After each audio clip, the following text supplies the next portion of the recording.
Olá, meus amigos, eu sou Adriana Machado. Venho aqui hoje no nosso cantinho, Palavras que Confortam, trazer a vocês mais um tema que eu acho que vai ser super interessante para nós podermos conversar. Mas antes disso, pediria a vocês que curtam este vídeo, que vocês possam compartilhá-lo com os amigos, que vocês comentem aquilo que vocês acharem que é interessante e que vocês se inscrevam neste canal Cristão Espírita Rossano Sobrinho, para que nós possamos trazer a vocês outros tantos vídeos tão gostosos, tão importantes para a nossa reflexão. Tá bom?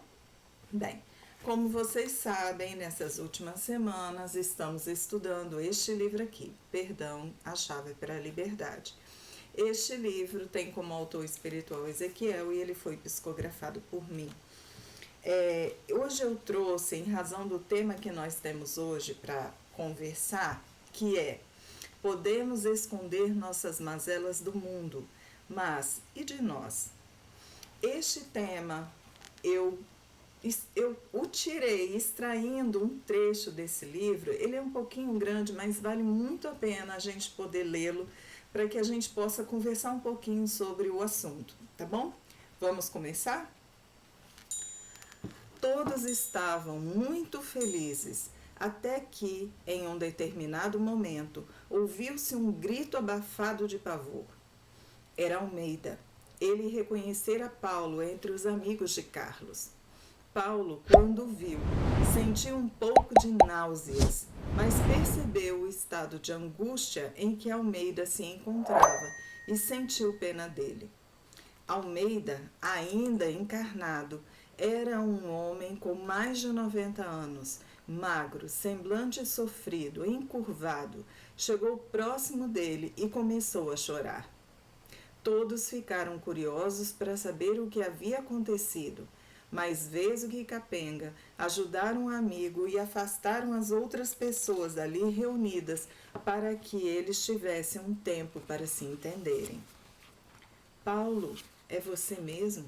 Sim, sou eu mesmo, Almeida. Como você está? Não muito bem. Eu queria saber como você está. Como eu posso ver você se você está morto? Eu também morri? Não, Almeida. Nós estamos nos vendo porque você, quando dorme, vem para o plano espiritual, onde eu vivo. Eu queria te pedir perdão. Finalmente Almeida falou. Sei que o que eu fiz é imperdoável e eu carrego em meu coração a terrível culpa da traição. Eu não consigo me perdoar, mas eu queria lhe dizer que eu fui contra a ideia de culpá-lo por nossas ações. Só não fui homem suficiente para ir contra todos eles. Eu tinha medo. Eu vivi a vida toda tentando justificar que eu não consegui salvá-lo por medo das ameaças de me matarem também. Talvez, se eu tivesse sido corajoso e me rebelado, teria morrido em seu lugar e não teria vivido este inferno em que vivo dia após dia. Passei a vida toda pedindo a Deus perdão pela minha traição e que pudesse dar paz ao seu espírito onde você estivesse. Respirou fundo e continuou. Eu fingi que estava doente naquele dia para não participar do que eles estavam planejando. Logo depois que eu fiquei sabendo que tinham consumado o seu assassinato e o acusado vergonhosamente, eu pedi as contas e fui embora para nunca mais voltar. Queria começar do zero e resgatar a minha dignidade. Fiquei sabendo que cada um dos que participaram do grupo morreu de forma terrível. Bem, paro por aqui. Para vocês saberem o que aconteceu efetivamente, leiam o livro, porque tem outros tantos detalhes tão interessantes quanto essa passagem. Lembram quando eu falei que o nosso tema é: podemos esconder nossas mazelas do mundo, mas e de nós? Bem, esta parte do livro é uma parte muito sugestiva. Temos um homem que ainda estava encarnado, que se deparou com um outro homem que já estava desencarnado e toda a sua culpa voltou de uma forma assustadora. Se nós pararmos para pensar, naquele momento a culpa ela só se manifestou. Por quê? Porque o tempo inteiro da vida deste homem, ele se culpou, ele se martirizou, ele viveu um inferno. Em razão de um momento da sua vida em que ele falhou com a sua própria moral, por medo de inúmeras coisas que aqui não nos cabe nem discutir, nem justificar, e que este homem, durante a sua vida inteira e diante das pessoas com quem ele vivia, ele era uma pessoa até feliz. Era uma pessoa em que estas outras achavam dignas de estarem com ele. Mas e ele? Será que, em razão deste erro, deste equívoco dele, ele se achava digno? Buscou a vida inteira a sua dignidade, mas jamais conseguiu se desligar daquilo que ele tinha feito. Bem, este exemplo, ele é bastante dramático, ele é bastante grave, não é? Ele participou do assassinato de uma outra pessoa. Jesus, ele dizia que o escândalo é necessário, mas ai daquele que o praticar. Ou seja, no patamar evolutivo em que nosso planeta ainda se encontra, os escândalos são necessários para que todos aqueles que estiverem envolvidos possam aprender alguma coisa. Mas a responsabilidade pelas ações escolhidas, elas recairão sobre aqueles que agiram. E diante dessas responsabilidades, diante da incidência das leis divinas sobre todos nós, podemos abraçar culpas que nos dilacerarão a alma.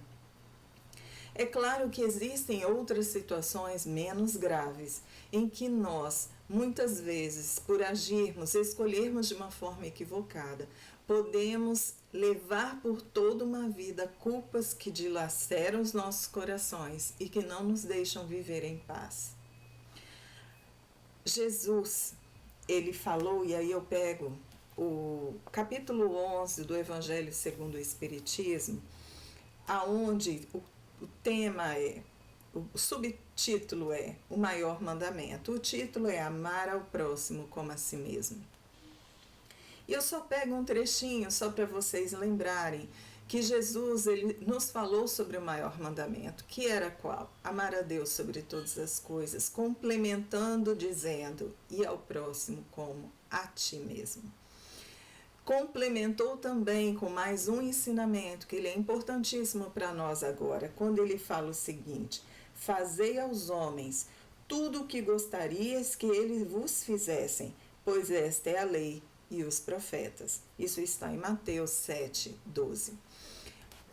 Lembrem, meus amigos, uma coisa que é muito importante. Nós somos caminheiros, nós estamos caminhando e aprendendo. Estamos fazendo escolhas e que nós podemos nos arrepender muito ainda por várias escolhas que fizermos. Por isso, da necessidade de utilizarmos daquele raciocínio, aquele presente maravilhoso que o Pai nos deu quando nos tornamos seres hominais. Neste momento, nós necessitamos colocar o raciocínio em prática para que nós não nos arrependamos depois das ações impensadas. Lembrem-se que nós falamos até semana passada sobre algo disso. Aqueles que não assistiram podem ir lá buscar neste vídeo e refletirem comigo um pouco sobre isso também. Mas, de qualquer forma, temos que lembrar que nós, colocando o raciocínio, refletindo sobre as nossas escolhas e ações, nós temos uma potencialidade maior de errar menos, de, se nós errarmos, lembrarmos do porquê de termos errado, lembrarmos de quais ferramentas, quais verdades, quais fatos nós tínhamos à época da nossa escolha. E aí compreendermos, talvez, que naquele momento não pudéssemos fazer escolhas diferentes. Então, a nossa culpa seria menor, o nosso inferno interior seria menos gravoso para nós e nós teríamos condições de nos perdoarmos. Ah, mas então nesta situação a gente se perdoa e fica tudo bem? Não é isso. Quando nós nos perdoamos, nós tiramos algumas das correntes que nos escravizam e nos damos a capacidade de, caminhando, aprendermos mais. Quando nós nos fixamos na culpa, muitas vezes nós deixamos de caminhar e aprender com uma celeridade maior.